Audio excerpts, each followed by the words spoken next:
Kehamilan pada sekitar 7 minggu ini adalah seorang ibu yang kebetulan belum pernah hamil ya. Jadi dia sudah telat haid, bahkan sampai tes beta HCG atau tes uji hormon kehamilan sampai berkali-kali, dan hormon kehamilannya itu meningkat sesuai aturannya, sesuai rule-nya. Kenaikan beta HCG itu kan 2 kali 24 jam, dalam arti 2-3 hari sekali beta HCG hormonnya akan naik 2 kali lipat.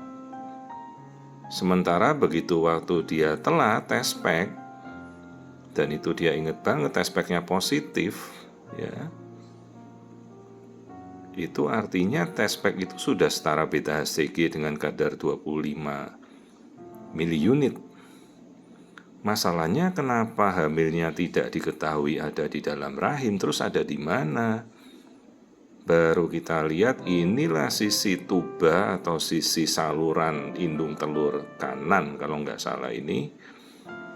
Di situ kita melihat seperti ada 2 bulatan ya. Jelas salah satu itu adalah ovarium, satunya berarti bulatan yang lain apa? Ya itulah lokasi hamil luar kandungannya yang tidak diketahui sebelumnya ya. Jadi pada pemeriksaan ini kebetulan bukan pasien saya, jadi pasiennya juga tidak dirujuk datang sendiri karena merasa kok hormon beta HCG-nya naik terus tapi hamilnya tidak diketahui ada di mana. Yang perlu kita ketahui secara teoritis itu, hormon beta HCG apalagi dia periksa dari darah kadar 800 miliunit, itu kantung kehamilan sudah harus terlihat setara 5 minggu. Ya, apalagi kita periksa dengan USG transvaginal, selisih 2 hari aja hormon beta HCG-nya kan sudah 1600. Itu kantung kehamilan harus sudah ada di dalam kandungan, di dalam rahim harus terlihat. Itu sudah teori dasar yang harus kita kuasai ya. Kalau zaman dulu sebelum saya pensiun ngajar, kita ngajari calon-calon dokter kandungan ya, perbandingan antara kadar hormon beta HCG dengan korelasi penampakan kantung kehamilan gitu. Jadi kalau ini beta HCG-nya sudah 20.000, kantung kehamilan tidak kunjung terlihat. Jadi hamilnya ada di mana? Itu kan pertanyaannya ya. Nah, kemudian setelah kita tinjau kenaikan beta HCG-nya itu kemudian mulai turun, kira-kira menuju ke minggu ke-7. Jadi tidak lagi naik 2 kali lipat, turunnya stagnan, begitu jelas something wrong ya. Jadi ada kendala apa? Berarti hamilnya tak berkembang. Nah, sekarang tak berkembangnya di mana? Berarti kan tak berkembangnya di luar rahim. Bayangkan kalau berkembang berarti kan pecah ya.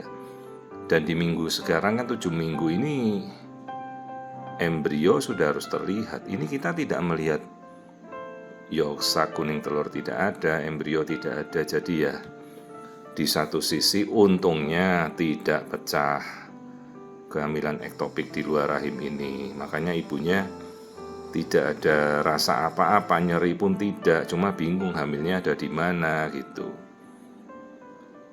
Nah sekarang dok, kalau kita sudah tahu hamil di luar kandungan, ini mau diapakan?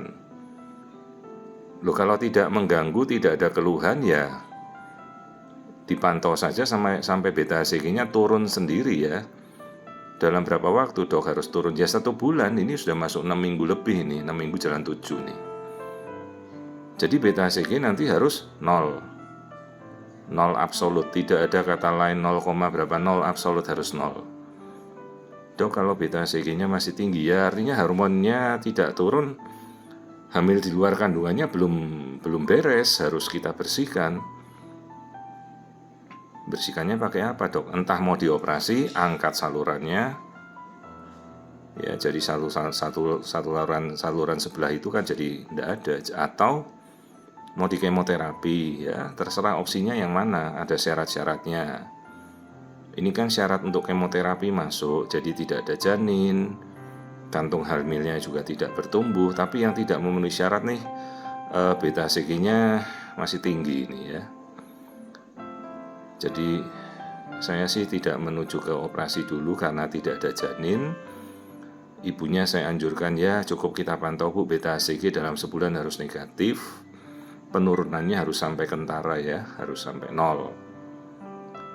Tapi hati-hati, aktivitas Anda dijaga, jangan sudah tahu ini tidak berkembang tapi hamil masih di luar kandungan, aktivitas malah heboh ya, bisa pecah ya. Pecah ya apa boleh buat, harus kita operasi. Dok, kalau ini beta HCG-nya nggak turun-turun juga ya, apa boleh buat? Kalau nggak operasi ya kita kemoterapi, Methotrexate namanya. Bisa single dose atau beberapa dosis ya. Dok, kalau itu tidak dioperasi, misalnya kita tak pakai kemoterapi, ngendap sendiri kan beta HCG-nya bisa turun, bisa. Butuh waktu. Terus ini berulang lagi nggak dok? Lah namanya saja kita tidak ngoperasi. Kalau itu salurannya sudah dihinggap sama hamil ektopik dan kita tidak operasi, berarti kan di situ salurannya sudah buntu kan? Nah sekarang berarti kemungkinan kalau hamil lagi bisa di saluran itu lagi, ya bisa mampet lagi. Itu resikonya Anda harus tahu Ibu. Jadi terus kalau salurannya buntu bisa nggak dok saluran sebelahnya yang kena? Ya bisa, angka kenanya malah tinggi ya.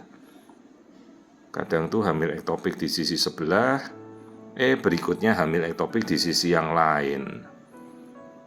Ya resikonya jadi 2 salurannya bumpet. Kalau bumpet ya tinggal bayi tabung.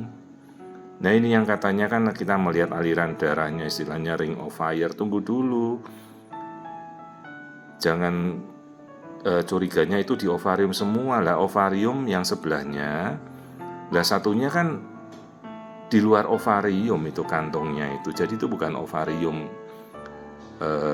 bulatan-bulatan itu bukan di ovarium. Salah satunya ada di luar rahim, di luar rahim dan di luar ovarium itu di tuba ya, saluran indung telur. Jadi inilah KET ya. KET belum T sebenarnya. Kalau KE itu kan kehamilan ektopik, T itu kalau terganggu alias pecah ya. Jadi ini masih ektopik tuba, belum pecah. Jadi pasiennya ya saya suruh pantau beta HCG-nya kembali seminggu saja. Mudah-mudahan bisa menuju, terakhir beta HCG-nya sudah 10.000, mudah-mudahan bisa turun drastis ya kalau sudah tidak berkembang itu. Kenapa? Karena tidak ada yolk, tidak ada embrio. Kalau ibu-ibu mau tahu kehamilan ektopik yang berkembang sampai gede, ada yang sampai 3 bulan, 4 bulan, bahkan yang sampai 42 minggu, sampai kasihan nggak ketahuan ya. Ada kok di YouTube saya juga, tinggal cari. Ya, jadi ini satunya ovarium namanya corpus luteum, dan satunya GS, gestational sac ectopic. Corpus luteum itu sisa telur yang dipakai pada masa pembuahan kemarin. Ya kalau yang di situ sisi telur yang ovulasi ya hamil ektopiknya paling sering di sisi deket situ ya, nggak jauh-jauh. Ya jadi ibu-ibu juga harus menyadari, mengerti kalau tes hamil Anda positif. Kalau nggak ada fasilitas mau ngecek beta HCG darah ya. Sementara hamilnya di dalam rahim kosong nggak tahu kemana, hati-hati, dipikirkan kehamilan ektopik ya, atau hamil yang tidak muncul di dalam rahim harus dicari sampai ketahuan lokasinya di mana ya. Jadi ini hamil yang berada di luar rahim, untungnya tidak berkembang. Bayangkan kalau pecah atau berlanjut terus, bisa jadi kehamilan abdominal, hamil di mana janinnya nempel pada usus ibunya, pada liver. Itu kan bahaya sekali ya, resikonya luar biasa. Ini tidak saya operasi, saya hanya konservatif, artinya kita kita pantau beta HCG-nya sampai turun. Mudah-mudahan semuanya aman dan kita sudah edukasi agar ibunya jangan aktivitas terlalu berlebihan dulu ya.